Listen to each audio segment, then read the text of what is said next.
ഒരു deep state activity ഇന്ത്യയിൽ നടന്നു എന്നാണ് ഇപ്പോൾ റീസെൻ്റ്ലി എല്ലാവരും ന്യൂസിനകത്താണെങ്കിലും എല്ലാ കാര്യത്തിനകത്തും വരുന്നത്. എന്താണ് സംഭവം എന്നുള്ളത് ഞാൻ പറയാം. 6 യുക്രൈനിയൻസിനെയും ഒരു അമേരിക്കക്കാരനെയും വളരെ റീസെൻ്റ് ആയിട്ട് തന്നെ ഇന്നലെ നമ്മുടെ നാഷണൽ ഇൻവെസ്റ്റിഗേഷൻ ഏജൻസി അറസ്റ്റ് ചെയ്തിട്ടുണ്ട്. ഒരു ഗ്രൂപ്പ് ഓഫ് മിലിറ്റൻസിനെ ട്രെയിൻ ചെയ്യാനായിട്ട്, അതായത് മ്യാൻമറിലുള്ള ഒരു ഗ്രൂപ്പ് ഓഫ് മിലിറ്റൻസിനെ ട്രെയിൻ ചെയ്യാനായിട്ടാണ് ഇവർ വന്നേക്കുന്നത്. നിങ്ങൾക്ക് മ്യാൻമറിലെ സിറ്റുവേഷൻസ് എല്ലാം അറിയാമല്ലോ. ലൈക്ക് 2021 ശേഷം സ്റ്റെബിലിറ്റി ഇല്ലാതെ പോകുന്ന ഒരു രാജ്യമാണ് മ്യാൻമാർ. സോ ഇവർ ചെയ്തത് എന്താണെന്ന് വെച്ച് കഴിഞ്ഞാൽ 6 യുക്രൈനിയൻകാരും ഒരു അമേരിക്കക്കാരനും, അതായത് മാത്യു വാൻഡൈക്ക് എന്ന് പറയുന്ന ഈ അമേരിക്കക്കാരൻ, ഇയാളാണ് മേജർ ലീഡറായിട്ട് നിൽക്കുന്ന ഒരാൾ.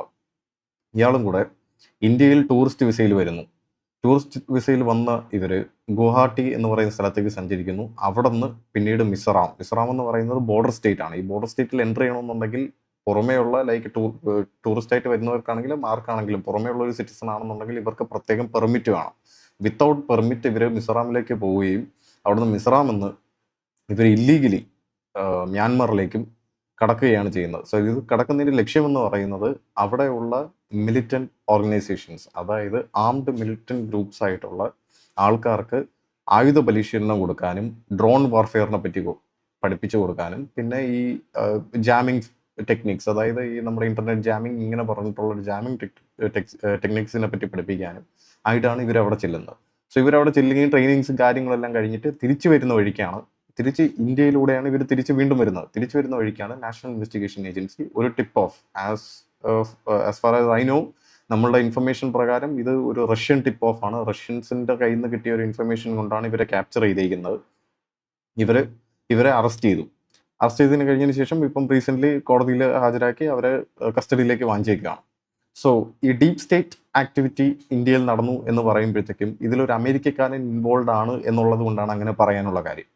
സോ എന്താണ് ഡീപ് സ്റ്റേറ്റ്? ഡീപ് സ്റ്റേറ്റ് എന്ന് പറയുന്നത്, ഇപ്പോൾ ഒരു ഗവൺമെന്റ് വർക്ക് ചെയ്യുന്നു എന്നിരിക്കട്ടെ, ഈ ഗവൺമെന്റിന്റെ മേജർ ആയിട്ടിരിക്കുന്ന ആൾക്കാരും ബാക്കിയുള്ള മേജറായിട്ട് ലൈം ലൈറ്റിൽ നിൽക്കുന്ന മുമ്പിൽ നിൽക്കുന്ന ആൾക്കാരെല്ലാം ഒരു ഒരു ഒരു ഫേക്ക് ആയിട്ടുള്ള ഫേക്ക് എന്നല്ല, അവർ നോർമലായിട്ട് ഉള്ള ആക്ടിവിറ്റീസും കാര്യങ്ങളെല്ലാം ചെയ്യുന്ന ആൾക്കാരായിരിക്കും. പക്ഷേ ഇതിന്റെ കാര്യങ്ങളെല്ലാം കൺട്രോൾ ചെയ്യുന്നത്, മേജർ ആയിട്ടുള്ള ആക്ടിവിറ്റീസ് ഇങ്ങനെയുള്ള ഇന്റലിജൻസ് ഗ്യാദർ ചെയ്യുന്നത്, ബാക്കിയുള്ള രാജ്യങ്ങളിലേക്ക് ഇങ്ങനെയുള്ള മിഷനറീസിനെ പറഞ്ഞു വിട്ട് ഓരോരോ പ്ലാനിങ്സും കാര്യങ്ങളെല്ലാം ചെയ്യുന്നതെല്ലാം ഒന്നുകിൽ ആ രാജ്യത്തിന്റെ, ഇപ്പം ഫോർ എക്സാമ്പിൾ പറഞ്ഞു കഴിഞ്ഞാൽ ഇപ്പം അമേരിക്കയിലെ പ്രസിഡന്റ് ആണ് അവിടെ ഭരിക്കുന്നത്, ലൈം ലൈറ്റിൽ നിൽക്കുന്ന പുള്ളിയാണെന്നുണ്ടെങ്കിൽ ഇതിന്റെ കൺട്രോളിങ് ഫുൾ കാര്യങ്ങൾ, അതായത് ബാക്കിയുള്ള ഇൻസൈഡ് വർക്ക് എല്ലാം ചെയ്യുന്നത് CIA ആയിരിക്കും. അല്ലെങ്കിൽ ഇസ്രായേലിലാണെന്നുണ്ടെങ്കിൽ നെതന്യാഹുവിനെ മുമ്പിൽ നിർത്തിയിട്ട് മുസാദ് ആയിരിക്കും ഇത് കൺട്രോൾ ചെയ്യുന്നത്. ഇപ്പം നോർമലി നമ്മുടെ കേരളത്തിൽ പറഞ്ഞു കഴിഞ്ഞാൽ ഇപ്പം CM പിണറായി വിജയൻ സാറിനെ മുമ്പിൽ നിർത്തിയിട്ട് പാർട്ടി ആയിരിക്കും ഈ കാര്യങ്ങളെല്ലാം കൺട്രോൾ ചെയ്യുന്നതും കാര്യങ്ങൾ ചെയ്യുന്നത്. അതാണ് ഇതിന്റെ ഒരു ബേസിക് ഐഡിയ എന്ന് പറയുന്നത്. ഈ അണ്ടർഗ്രൗണ്ട് ആക്ടിവിറ്റീസ് എല്ലാം ചെയ്യുന്ന ഒരു ഗ്രൂപ്പ് ഓഫ് ആൾക്കാർ ഉണ്ടാവും. സോ ആ ആൾക്കാരായിരിക്കും ഇത് കൺട്രോൾ ചെയ്യുന്നതും ഇങ്ങനെയുള്ള ആക്ടിവിറ്റീസും കാര്യങ്ങളെല്ലാം ചെയ്യുന്നത്. സോ ഇവർ മേജർലി ചെയ്യുന്ന കാര്യം, അമേരിക്കൻസ് ഇതിൽ ഇൻവോൾവ് ആയതുകൊണ്ട് ഇവരുടെ ഒരു രീതി എന്ന് പറയുന്നത്, ഇവരൊരു രാജ്യത്ത് ചെന്ന് കഴിഞ്ഞാൽ ആ രാജ്യത്ത് ഇപ്പോൾ ഒരു റെജീം ചേഞ്ച് ഉണ്ടാവണമെങ്കിലോ ഇവരുടെ പേഴ്സണൽ ആവശ്യങ്ങൾ ഉണ്ടാവുമല്ലോ. ഇപ്പം ഇറാനിൽ നടക്കുന്നത് പോലെയും പിന്നെ ഈ മദൂറോയുടെ കാര്യം വെനിസ്വേലയിൽ ചെയ്തതുപോലെയും ഒക്കെ ഇവർ ചെയ്യുന്ന കാര്യം എന്താണെന്ന് വെച്ച് കഴിഞ്ഞാൽ അവിടെയുള്ള ഒരു വിഭാഗം, അതായത് അവരുടെ ഗവൺമെന്റിനെതിരായിട്ട് ഫൈറ്റ് ചെയ്ത് നിൽക്കുന്ന ആൾക്കാരിലേക്ക് ഇവരുടെ ട്രെയിൻഡ് ആയിട്ടുള്ള മിഷനറീസിനെ ഇവർ പറഞ്ഞു വിട്ടതിന് ശേഷം ഈ ആൾക്കാർ അവിടെ ചെന്ന് ഇവർക്ക് വേണ്ടതായിട്ടുള്ള ആയുധ പരിശീലനവും ഇവർക്ക് വേണ്ട ടെക്നിക്സ്, അതായത് ഇവർ ഫണ്ട് ചെയ്യുന്ന രീതിയിലുള്ള ടെക്നിക്സും ഇവർ ഫണ്ട് ചെയ്യുകയും അതിന് വേണ്ട ടെക്നിക്സും പരിശീലനങ്ങളെല്ലാം കൊടുത്ത് ഇവരെ സജ്ജരാക്കി ഇവർക്ക് വേണ്ട രീതിയിൽ ഇവരുടെ വാർ മറ്റൊരാളെ കൊണ്ട് ഫൈറ്റ് ചെയ്യിപ്പിക്കുക, അല്ലെങ്കിൽ മറ്റുള്ള ഓർഗനൈസേഷൻസിനെ, മിലിറ്റന്റ് ഇതുപോലുള്ള ഓർഗനൈസേഷൻസ് കൊണ്ട് ഫൈറ്റ് ചെയ്യുക. ഫോർ എക്സാമ്പിൾ ഞാൻ പറഞ്ഞു കഴിഞ്ഞാൽ, എക്സാമ്പിൾ ആണ്, ഇതൊരു ഉദാഹരണമായിട്ട് പറയുന്നതാണ് മെറ്റഫറ.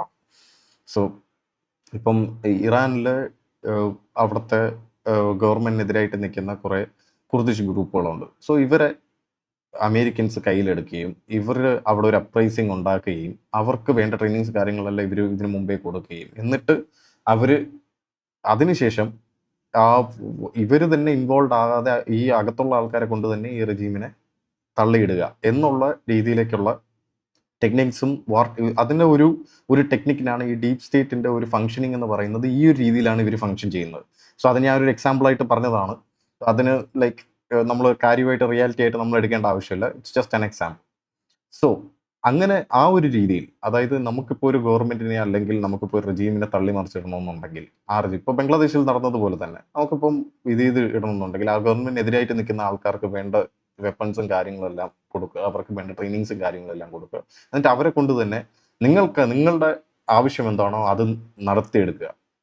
ഇതാണ് ഇതിൻ്റെ ഒരു ഐഡിയ എന്ന് പറയുന്നത്. ആൻഡ് ഇത് ഡയറക്റ്റ് ആയിട്ടുള്ള ഒരു ആളുടെ അണ്ടറിലല്ലായിരിക്കും നടക്കുന്നത്. അതായത് മുമ്പേ നിൽക്കുന്നവർ, ഞാൻ പറഞ്ഞതുപോലെ തന്നെ മുമ്പിൽ നിൽക്കുന്ന ഒരാളെ കൊണ്ട് അതിനടിയിലല്ലായിരിക്കും നടക്കുന്നത്. ഇതെല്ലാം ഹാൻഡിൽ ചെയ്യാനായിട്ട് പ്രത്യേക ഡിപ്പാർട്ട്മെന്റും അതിനുള്ള ഒരു ഫെസിലിറ്റിയും കാര്യങ്ങളും എല്ലാം ഉണ്ടാവും. അതിന് പവർഫുൾ ആയിട്ടുള്ള ആൾക്കാരും ഇത് എല്ലാ ടൈമും, ലൈക്ക് ഗവൺമെന്റ് മാറുന്നതനുസരിച്ച് ഇവർ മാറില്ല, they will always be the same. So അത് എപ്പോഴും ഫങ്ഷൻ ചെയ്തുകൊണ്ടിരിക്കും. അതിനാണ് ഡീപ് സ്റ്റേറ്റ് എന്ന് പറയുന്നത്. സോ കറന്റ്ലി അമേരിക്കൻ അംബാസിഡർ നമ്മളുടെ ഇവരെ അക്നോളജ് ചെയ്തിട്ടുള്ളത്, അതായത് ഇങ്ങനെ ഒരാളെ അമേരിക്കൻ സിറ്റിസനെ നമ്മളിവിടെ പിടിച്ചിട്ടുണ്ട്, അത് ഇന്ന ആളാണ്, അത് മാത്യു വാൻ ഡൈക്ക് എന്ന് പറയുന്ന ആളാണ് എന്ന് അവരെ അക്നോളജ് ചെയ്തു. ഓക്കെ ശരി, പിടിച്ചോ, എന്നാൽ ശരി ഓക്കെ എന്ന് മാത്രമേ പറഞ്ഞു വെച്ചിട്ടുള്ളൂ. അതിന് ഒരു സ്റ്റേറ്റ്മെന്റ്, ഒഫീഷ്യൽ ഒരു സ്റ്റേറ്റ്മെന്റോ കാര്യങ്ങളോ ഒന്നും അവരിതുവരെ റിലീസ് ചെയ്തിട്ടില്ല. എന്നാൽ യുക്രൈനിയൻസ് ആണെന്നുണ്ടെങ്കിൽ ഇതിനെ കംപ്ലീറ്റ്ലി പ്രൊട്ടസ്റ്റ് ചെയ്തിട്ടുണ്ട് അവർ, അതായത് എതിർത്ത് അവർ സംസാരിച്ചിട്ടുണ്ട്. കാര്യം എന്താണെന്ന് വെച്ചാൽ അവർ പറയുന്നത് ഇതിന് വ്യക്തമായിട്ടുള്ള തെളിവുകളോ കാര്യങ്ങളോ ഒന്നുമില്ല, ഇത് അവരെല്ലാം അവർ പിടിച്ചേക്കുന്നത് അന്യായമായിട്ടാണെന്ന് അവർ പറയുന്നുണ്ട്. അതാണ് അവരുടെ ഭാഗത്തു നിന്ന് വന്ന ഒരു സ്റ്റേറ്റ്മെന്റ്. പക്ഷേ കോടതിയിൽ വന്നപ്പോഴത്തേക്കും അവർ ഡെഫിനറ്റ്ലി കാര്യങ്ങളെല്ലാം വെച്ചിട്ട് ഫർദർ ഇൻവെസ്റ്റിഗേഷൻ, അതായത് ഇവരുടെ ഫണ്ടിങ് എവിടെ നിന്നാണ് വന്നത്, ഇവരുടെ മോട്ടീവ്സ് എന്താണ്, ഇന്ത്യ എന്തിനാണ് ഇവരൊരു ചാനലായിട്ട് ഇന്ത്യൻ ബോർഡേഴ്സിലുള്ള ഇതിലേക്ക് ആരാണ് ഇവരെ ഫണ്ട് ചെയ്യുന്നത്, ആരാണ് ഇവരെ വിടുന്നതെന്നെല്ലാം അറിയണമെന്നുണ്ടെങ്കിൽ ഇവരെ ഫർദർ കസ്റ്റഡിക്കകത്ത് ഇവർക്ക് NIA കിട്ടിയേ പറ്റുള്ളൂ. അതിപ്പോൾ അവരുടെ കസ്റ്റഡിയിലാണ്. സോ വരുന്ന ദിവസങ്ങളിലെല്ലാം നമുക്ക് ഉടനെ തന്നെ ന്യൂസുകളും കാര്യങ്ങളെല്ലാം നമുക്ക് അറിയാൻ പറ്റും. സോ ഈ മാത്യു വാൻ ഡൈക്ക് എന്ന് പറയുന്ന ആൾ ചെറിയ ആളൊന്നുമല്ല. ഇവർ ടൂറിസ്റ്റ് വിസയിൽ എങ്ങനെ ഇന്ത്യയിലേക്ക് കയറി എന്നുള്ളതാണ് ഫസ്റ്റ് ക്വസ്റ്റ്യൻ. കാരണം ഇവരെ നമ്മുടെ ഗവൺമെന്റ് ഓൾറെഡി നമ്മളുടെ ഏജൻസീസ് എല്ലാം ഇവരെ ട്രാക്ക് ചെയ്യുന്നുണ്ടായിരിക്കും. കാരണം ചിലപ്പം ഇങ്ങനെ ഒരു ബൾക്കായിട്ട് പിടിക്കാനായിട്ടായിരിക്കാം വെയിറ്റ് ചെയ്തിരിക്കുന്നത്. കാരണം എന്താണെന്ന് വെച്ചാൽ പുള്ളിയുടെ ഹിസ്റ്ററി എന്ന് പറയുന്നത് അത്ര നല്ലൊരു ഹിസ്റ്ററി അല്ല. കാര്യം ഗദ്ദാഫിക്കെതിരായിട്ടുള്ള ഒരു അപ്രൈസിങ് സ്റ്റാർട്ട് ചെയ്തതിൽ മേജർ ഒരാളെന്ന് പറയുന്നത് ഈ മാത്യു വാൻ ഡൈക്ക് എന്ന് പറയുന്ന ആളാണ്. പുള്ളി ഐസിസിനെതിരായിട്ട് ഇറാഖിൽ ഫൈറ്റ് ചെയ്തിട്ടുണ്ട്. അതിനുശേഷമാണ് യുക്രൈൻ ഫോഴ്സസിന്റെ കൂടെ ഇപ്പം ചേരുന്നത്. അതിനുശേഷമാണ് ഇപ്പം ഈ 6 പേരെയും കൂട്ടിയിട്ട് ഇന്ത്യയിലേക്ക് വന്നേക്കുന്നത്. ഇതാണ് ഇപ്പം നമ്മൾ കണ്ട ഈ ഒരു ന്യൂസ് എന്ന് പറഞ്ഞാൽ. അധികം നമ്മളുടെ ചാനലിലും കാര്യത്തിലൊന്നും, ന്യൂസ് ചാനലിലും കാര്യങ്ങളിലൊന്നും ഈ ന്യൂസ് ഞാൻ അധികം കണ്ടതായിട്ട് ഞാൻ ഓർക്കുന്നില്ല. വന്നിട്ടുണ്ട് ന്യൂസ്, പക്ഷേ അധികം ഇതിനൊരു പ്രയോറിറ്റി കൊടുത്തിട്ടുള്ളതായിട്ട് എനിക്ക് തോന്നുന്നില്ല. പക്ഷേ it is A very dangerous situation. നമ്മുടെ നാട്ടിൽ ഇങ്ങനെ ഒരു ആൾക്കാർ നമ്മുടെ സ്റ്റേറ്റ്സിനകത്തൂടെ കടന്നു പോവുകയും നമ്മുടെ ബോർഡർ ക്രോസ് ചെയ്ത് ഇവർ മറ്റുള്ള രാജ്യങ്ങളിൽ ചെന്ന് മിലിറ്റന്റ് ഓർഗനൈസേഷൻസിന് ട്രെയിനിങ്സ് എല്ലാം കൊടുത്തിട്ട് അതേ ചാനലിൽ തിരിച്ചു വന്ന് ഇവർ ജസ്റ്റ് ഒരു ടൂറിസ്റ്റ് വിസയും കൊണ്ട് തിരിച്ചു പോകുന്നു എന്ന് പറയുന്നത് അതത്ര നിസ്സാരമായിട്ടുള്ള ഒരു കാര്യമല്ല. സോ എനിവേസ്, ബാക്കി കൂടുതൽ അപ്ഡേറ്റ്സും കാര്യങ്ങളൊക്കെ ആയിട്ട് നമുക്ക് വീണ്ടും വരാം. സോ ഇതിൻ്റെ ഫർദർ കോർപ്പറേറ്റ് പ്രൊസീഡിങ്സും പിന്നെ നാഷണൽ ഇൻവെസ്റ്റിഗേഷൻ ഏജൻസിയുടെ ഫർദർ ന്യൂസ് റിപ്പോർട്ട്സും കാര്യങ്ങളൊക്കെ വരുമ്പോഴത്തേക്കും ഞാൻ അതിൻ്റെ അപ്ഡേറ്റ്സുമായിട്ട് ഞാൻ വീണ്ടും വരുന്നതാണ്. So I'll see you guys next time, guys.